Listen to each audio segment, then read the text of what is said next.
Selamat pagi, Bu. Selamat pagi Pak, ada yang bisa saya bantu? Bolehkah saya ikut wawancara sebentar? Wawasan kebangsaan adalah cara pandang kita atau bangsa Indonesia mengenai diri dan lingkungan dalam kehidupan berbangsa dan bernegara. Bela negara adalah sikap dan perilaku warga negara yang dijiwai oleh kecintaannya kepada Negara Kesatuan Republik Indonesia berdasarkan Pancasila dan Undang-Undang Dasar 1945 dalam kehidupan berbangsa dan bernegara. Contohnya, saya berprofesi sebagai seorang guru dengan penuh rasa tanggung jawab mengajar anak setiap hari demi mencerdaskan kehidupan anak bangsa.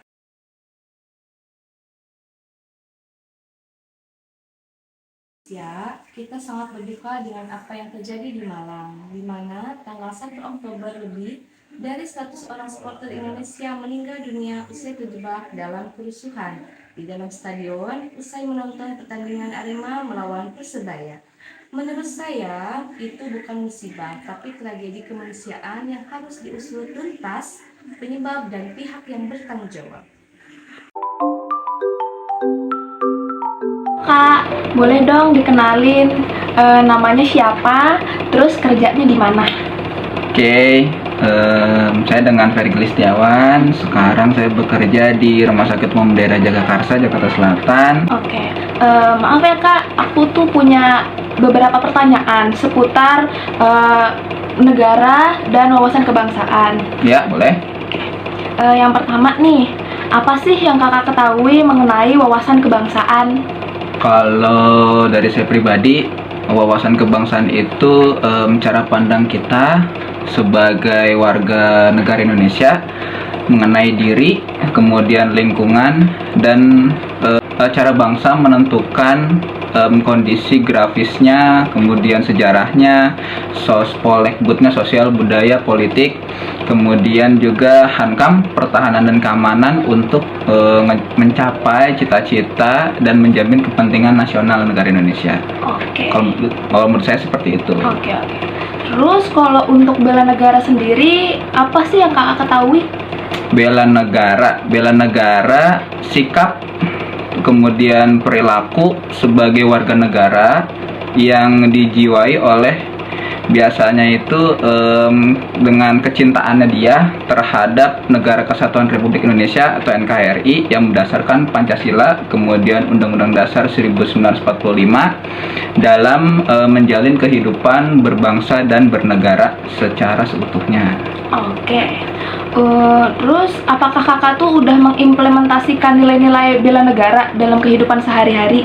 Kalau implementasi biasanya kan kalau untuk bela negara kemudian dengan wawasan kebangsaan itu ya seperti kayak kita nih kalau di sekitaran rumah itu ya mengikut, kebetulan saya sudah berkeluarga, kemudian saya sudah ngebaur juga dengan masyarakat sekitar, ya kita ngikutin siskampling, kemudian kalau ada musyawarah masyarakat terkait ada permasalahan di tingkat masyarakat, kita biasanya musyawarah, kemudian kerja bakti untuk membersihkan lingkungan, seperti ya kalau kita biasanya setiap hari Minggu itu suka ada kerja bakti. Jadi implementasinya ya untuk berbaur dengan masyarakat, kemudian dalam siskampling itu kan kita juga harus punya peran dalam ketertiban di lingkungan, seperti itu. Oke. Terus ini kan kakak nakes ya. Menurut tanggapan kakak ini, bagaimana sih keadaan saat ini setelah COVID nih udah mulai melandai kasusnya, tapi tuh di rumah sakit tuh kayak gimana gitu kondisi aslinya? COVID itu sudah berjalan hampir 3 tahun. Peaknya itu di tahun 2021 di bulan Juni-Juli itu kan tinggi sekali, kemudian sudah mulai melandai dari Agustus sampai dengan sekarang. Kalau dari rumah sakit rata-rata kebetulan di RSUD Rumah Sakit Umum Daerah itu sudah mulai hampir kita tidak merawat pasien COVID lagi, tapi masih tersedia untuk ruang isolasi. Lebih menekankan kalau untuk yang dirawat itu biasanya kalau dia tanpa bergejala kan mereka kan akan isoman sendiri di rumah. Kalau ada gejalanya misalkan dia sesak napas atau ada penyakit komorbid penyerta lainnya itu baru ke rumah sakit, dan itu tingkat bed occupancy rate-nya atau bor rumah sakitnya sangat rendah sekali untuk yang COVID. Sekarang kita sebagai nakes lebih mengutamakan prokesnya, itu berarti dari segi edukasinya kalau mereka lagi ke rawat jalan, kemudian juga cara untuk mendapatkan vaksinasinya, berarti kan kita juga ada yang mobile vaksinasi, itu kita nanti diterjunkan di beberapa spot.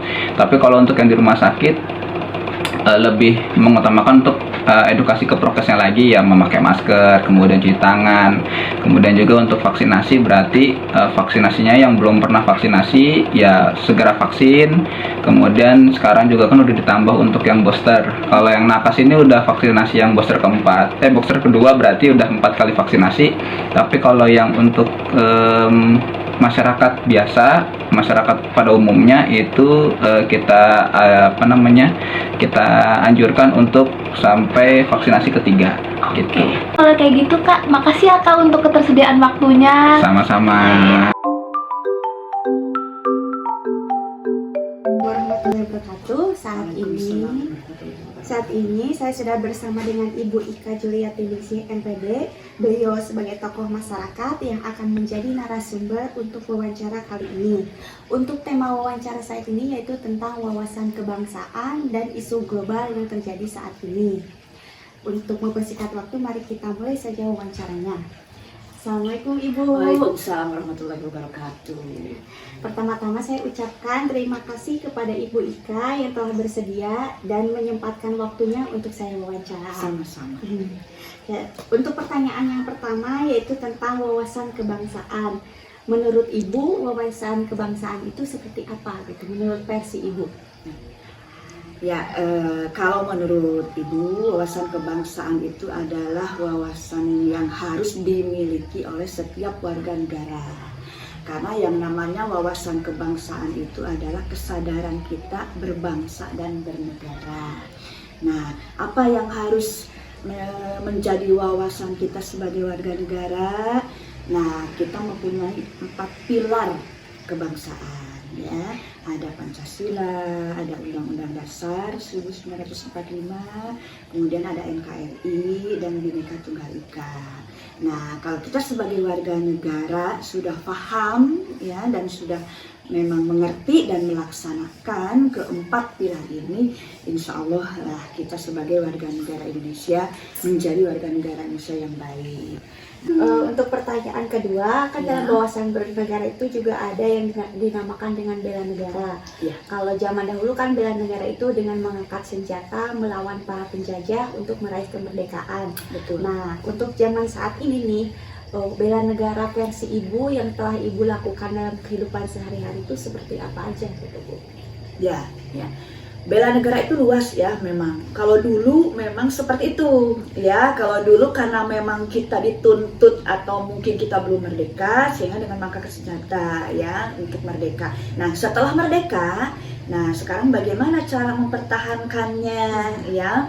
Nah, jadi bela negara itu memang bermacam-macam ya. Sekarang tidak perlu mengangkat senjata karena kitanya juga dalam keadaan damai ya. Jadi tidak seperti itu. Nah, maka yang namanya bela negara itu sekarang bagaimana cara kita membantu kepada negara ya. Jadi ada katanya candaan ya, jangan bertanya apa yang sudah negara berikan kepada kita ya, tapi apa yang sudah kita berikan kepada negara. Nah, untuk zaman sekarang mari kita sesuaikan dengan tugas kita masing-masing ya. Baik tugas kita mungkin sebagai katakanlah mungkin Ibu Rita sebagai PNS ya, dan di masyarakat juga sebagai anggota masyarakat, dan di keluarga juga mungkin sebagai sebagai istri, sebagai ibu mungkin dari anak-anaknya. Nah, itu sudah bela negara kalau menurut saya ya. Nah, jadi misalnya menurut Ibu ya sebagai katakanlah aparatur negara misalnya. Nah, bagaimana cara kita bekerja dengan baik saja ya, tidak melakukan hal-hal yang memang dilarang, itu sudah bela negara. Ya, kalau sebagai guru saja, sebagai guru bagaimana cara kita mendidik anak-anak ya supaya dia menjadi generasi yang baik, berkarakter baik dalam rangka mempersiapkan generasi muda yang akan datang, itu sudah bela negara kalau menurut Ibu gitu ya. Jadi sesuai dengan aturannya lah, kita tidak melakukan hal-hal yang dilarang oleh negara pun kalau menurut Ibu itu sudah bela negara. Jadi Untuk pertanyaan yang terakhir ini Ya. tentang isu global yang isu lagi global. hits ya. Ya. Ini temanya yaitu tentang resesi ekonomi tahun 2023. Nah, menurut Ibu sebagai tokoh masyarakat, bagaimana itu dampak bagi masyarakat tentang resesi global itu, sama solusi menurut Ibu itu seperti apa? Ya, nah jadi memang ekonomi ini sedang bermasalah ya, karena kita kemarin sudah mengalami pandemi COVID ya.